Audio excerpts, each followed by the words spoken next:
Good morning, everybody. Happy Monday. We have an amazing show for everybody today. What do we have, Krystal? Indeed, we do. Of course, lots of big breaking news this week, including, of course, we are expecting that former President Trump will be arraigned tomorrow.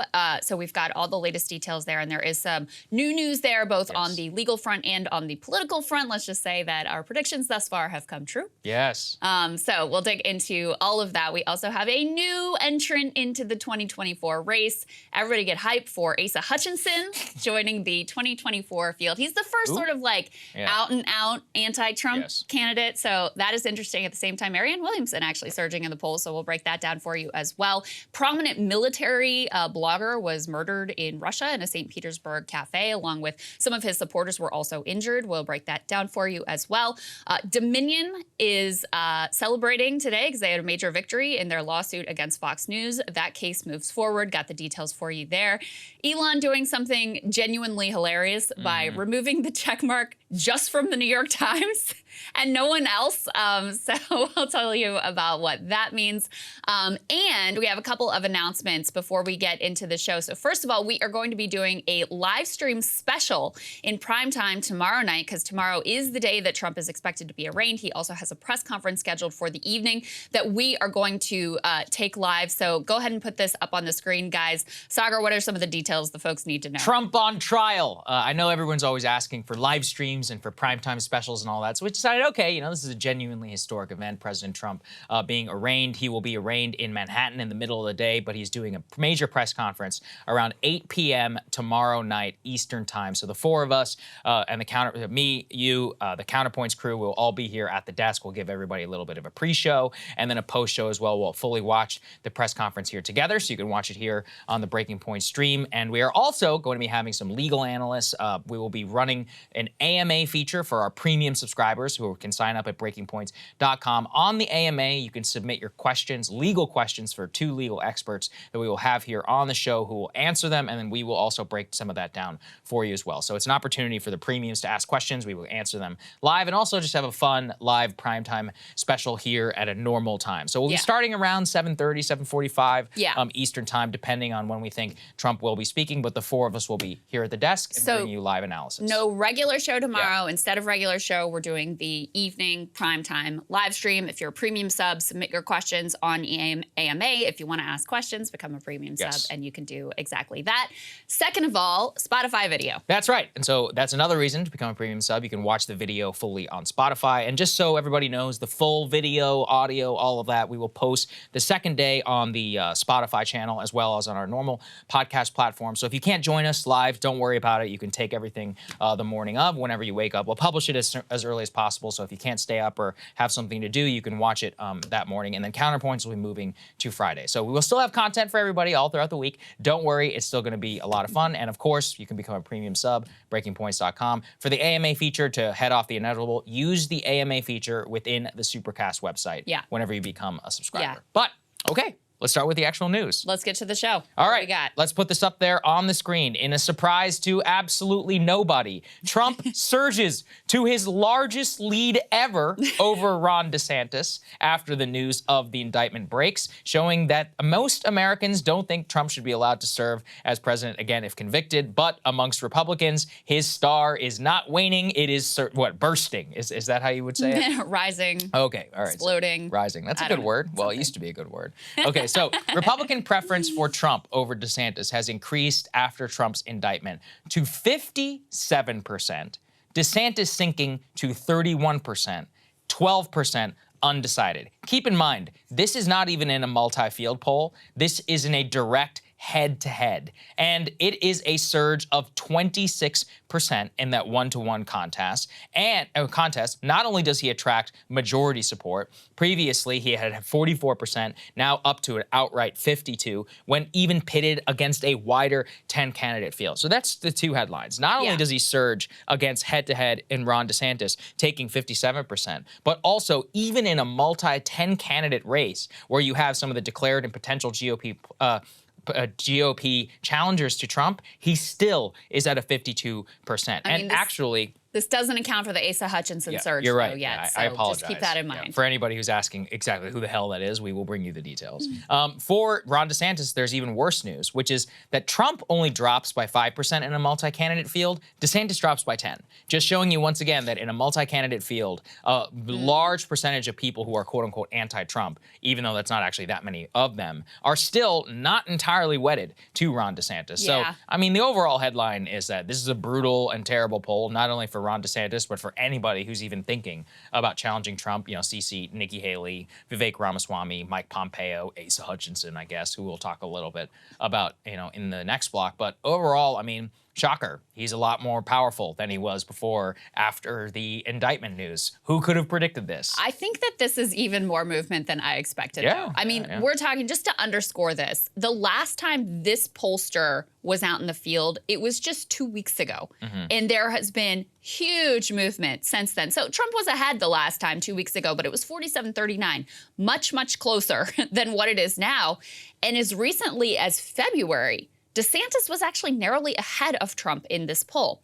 Now, I think with all of these polls, as we're moving forward and thinking about how to interpret them, et cetera, what's important to keep in mind is not what the absolute numbers are. It's what you see in terms of the movement. Because as we've talked about, the Republican primary polls so far, they've been really wildly divergent across different polling methodologies. But if you see significant movement within one single poll, that tells you something here is really happening. And, you know, I think it seems pretty clear this indictment has really strengthened Trump's hand. It has forced all of the Republican candidates to basically rally around him, giving him the strength. And it's important to keep in mind, too, this is probably the first of several indictments. Yes. So it's not like you can say, okay, we'll get through this. If you're Ron DeSantis, all right, we'll get through this. Yes, he's dominating the news cycle now, but then we'll be able to move forward. I'll be able to talk about what I'm doing with the Florida legislature or whatever. No, this is going to be the dynamic that is playing out the whole time. And even after we get whatever potential indictments are going to, you know, come down here, then you're also talking about legal wrangling. You're talking about potential trials. You're talking about different, you know, motions to dismiss in front of judges. This is going to go on and on and on, at least throughout the Republican primary and potentially throughout the entirety of 2024. Just as a side note here, you know, there's also some interesting news here in terms of a general election. Yes, a majority of voters, you know, they think he did it. They think it should be disqualifying. But then when you're like, all right, Joe Biden versus Donald Trump head to head, there has been zero change there. Biden has a 2-point lead, which is within the margin of error. So it's basically a jump ball. Even with everything that's happened so far on the general electorate side, this hasn't moved the needle whatsoever. So far, and of course things can change if he ends up, you know, being found guilty of these things, or if, you know, another indictment related to the documents or January 6th or fake electors or whatever comes out, maybe that shifts things. But most of the general electorate audience kind of already has these things priced in, is my reading, at least, of the initial polling on this front. Yeah, I think you're right, which is, you know, look, anybody who didn't like Trump, this is not going to change anything. Anybody who was on the fence about Trump, I also don't think this particularly changes anything, because it's baked into it is like, yeah, he really looks like a guy who's a stand-up dude, pays his taxes on time, and would never, ever do would never, ever try and disguise a payment via his own personal lawyer. Even to the respect of the details, of which we will get mired in, unfortunately, just because of the historic nature of the case. Yeah. For us, most people, you said this in our initial reaction, they're like, they're not taking much away from it. What I find more interesting, though, is DeSantis still looks to be full steam ahead. He gave a speech 2 days ago in which he basically brushed off the polls, but also tried to defend Trump, because that's what so many people, especially Republicans, wanted to see from him. But he's still in an odd area. He still can't say Trump's name. He doesn't ever talk in specifics. He just talks in wide generalities. Here he is. Let's take a listen. We resolve to lead by conviction, not by polls. I have never taken a poll about any of these issues that I've championed since I've been governor. Didn't on day one and still haven't to this day.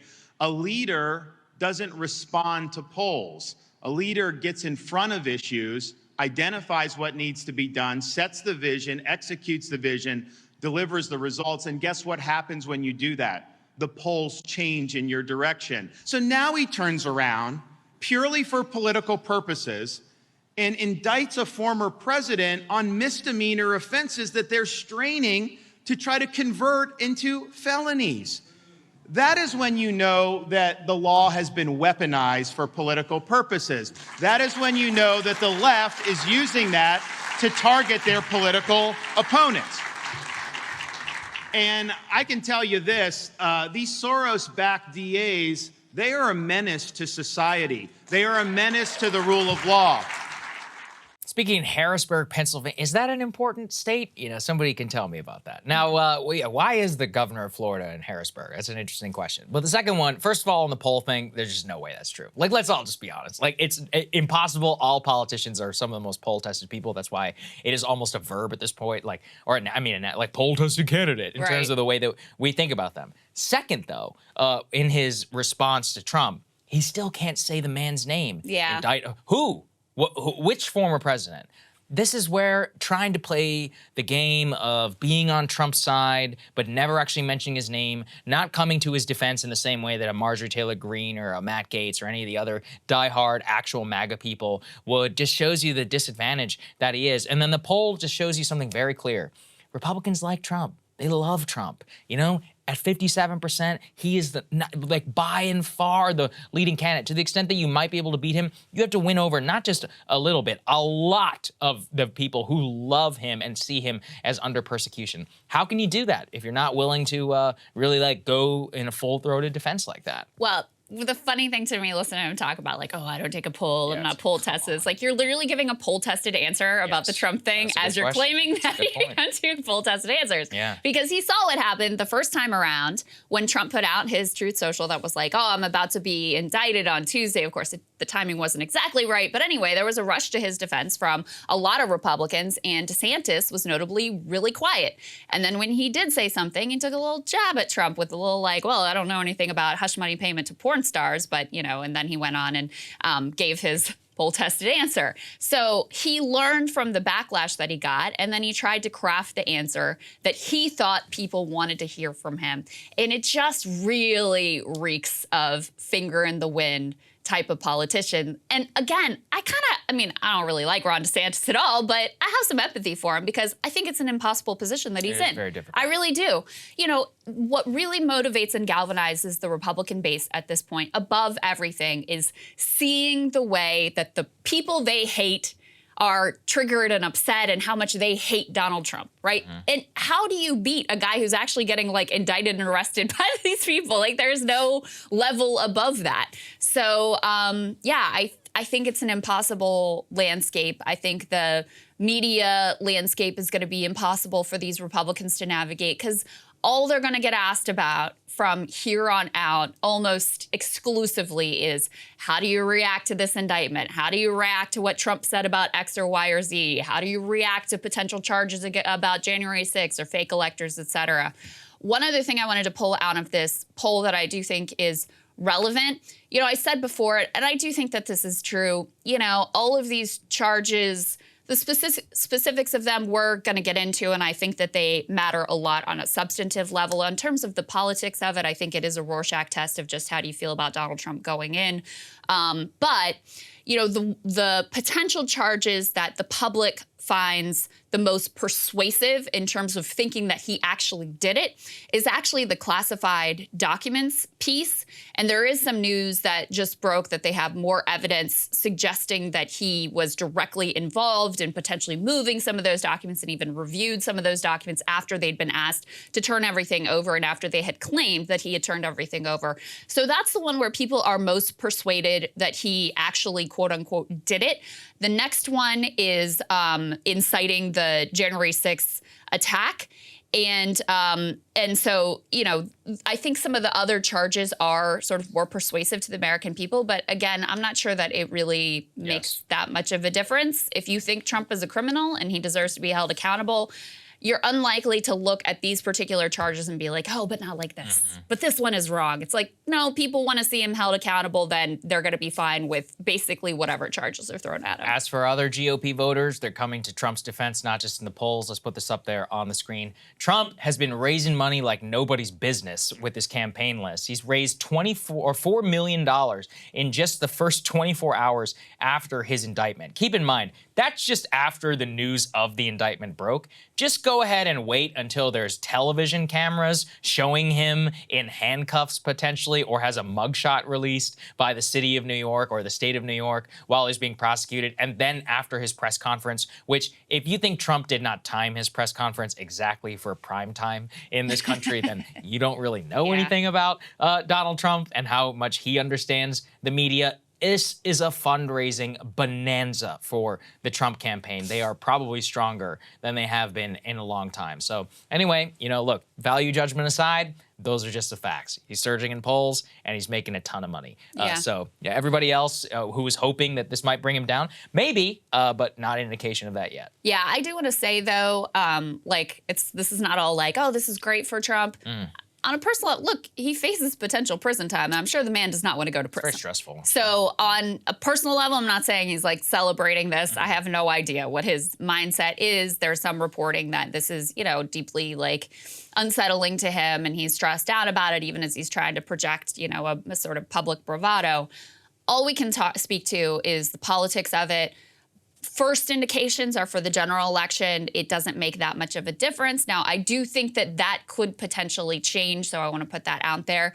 I think it's really clear, though, the impact that it has on the Republican primary, and it makes it very tough sledding for anyone not named Donald J. Trump. Hey guys, ready or not, 2024 is fully upon us now, and Saagar and I have been brainstorming ways that we can really up our game for this critical election. Yeah, we rely on our premium subs to expand our coverage, to add staff, to upgrade the studio. We just want to give you the best independent coverage of this election, which is possible. So if you can help us out, become a premium subscriber today, breakingpoints.com, or the link is down here in the description video. It really means the world to us, and if you like what we're all about, this is the best possible way to keep us 100% independent, working only for you.